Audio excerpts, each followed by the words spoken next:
So I've seen this mare a few times, and I love the owner because we do a lot of experimenting. Now, by that, I mean we have been to the vet. We have had confirmed diagnosis that there is an injury to this muscle, so this is how we know this. We have been told by the vets that nothing can be done and that she must just be worked and etc, etc. But this lovely owner is pursuing a career in dressage, not to compete at Grand Prix or chase Rosette, just to understand training and develop her posture and her horse's strength and carriage. So it's a purely love and passion for training. Remember that when you change your training, the horse's body changes. Life-changing advice. I'm talking like this because I'm a little bit tired. It's been a pretty intensive day with some quite unique, complicated cases. And for those of you that know, following along on the road of a horse chiropractor and the diaries, real case studies, real life journeys in the car, and what I think about after I've seen these complicated cases. The first case is a mare that I've seen. Now, she tore her ascending pectoral on the left. Now, for those of us that don't know what that is, Google it, have a look.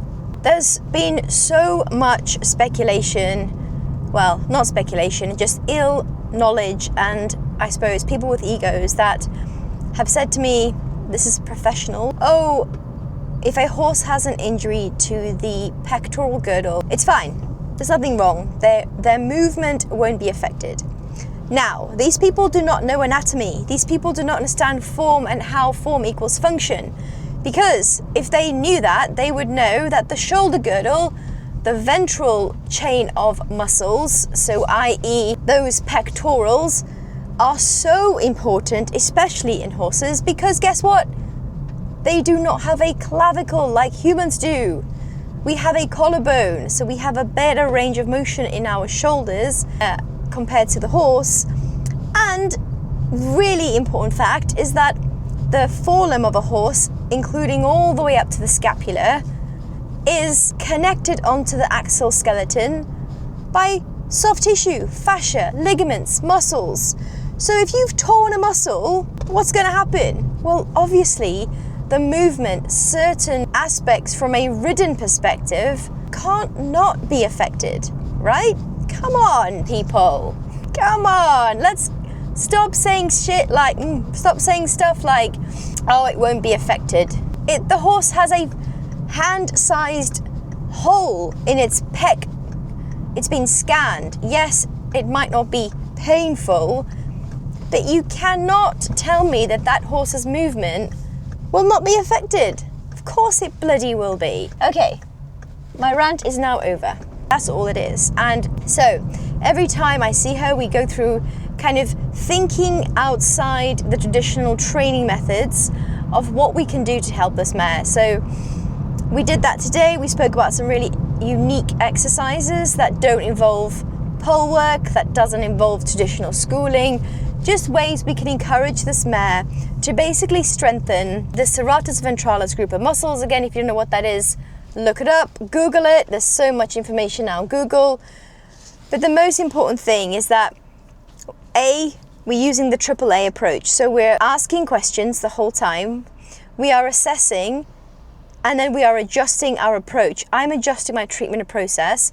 I don't always treat the same area with her, because as we start to train different areas and adapt the training, this is the point of this episode today, we have to understand that the horse will need time for the body to recover and adapt and change to what changes we are putting it through. I feel like I'm saying changes a lot. So today the owner said to me, okay, well, I saw the horse 6 weeks ago. Is this normal for these kind of areas of tension to be about? And I smiled and I said, well, subjectively, because that's all I can give you is my honest answer from the skills I have on form and function and anatomy of the horse, and also my experience as a therapist, but also what I'm feeling in the body, what my hands are feeling on the horse's body. So yes, I feel like these areas that we treated today were totally different to 6 weeks ago, because the main thing that we've changed is the training. We've changed the questions we're asking. And I don't know if many of you think about this from the riding, the training perspective is, okay, for those of us that go to the gym, if you've done a set training regime for 6 weeks, okay, you've worked the same muscle group for 6 weeks, fingers crossed you've been doing progressive overload, so by the end of it you're like, I'm strong, you're hopefully lifting heavier weights, and you can see it, feel a difference, okay? Now, if I suddenly give you my gym training program and tell you to go and do that in the gym, there is no way that you won't be sore the next day, especially if you train properly, if you train with mind-muscle connection, if you're training to progressive overload. There is no way that you won't be sore. So you're firing up or activating different areas of the muscle nerves, which is going to inevitably feel different. And this is what I think we do often forget with horses. And I'm going to go slightly off tangent here and refer to pole work with horses, because I see this all over the internet. Oh, we did a pole work clinic yesterday. What did you do? Oh, we did about 6 different exercises. I'm being kind here. There's usually about 10 different exercises, all raised poles, and my horse was going. I mean, what does that even mean? Okay, who knows? I'm laughing and I'm guessing you're laughing because you've probably seen someone do this or you've done this. What does that mean on the body? Is it good for horses to be doing so many poles in one session? 45-minute pole clinic. I mean, that's friggin' so hard. It's like us going to go and run 10 kilometers and we don't run all the time. Like, it's just, okay, jokes aside, it's an injury waiting to happen.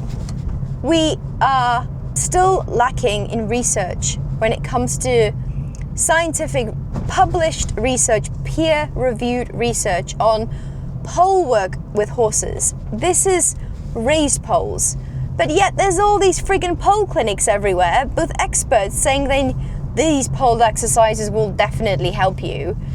How can we actually say that? Really? How can we say that? I don't know. I'm going slightly off tangent. Back to this beautiful mare.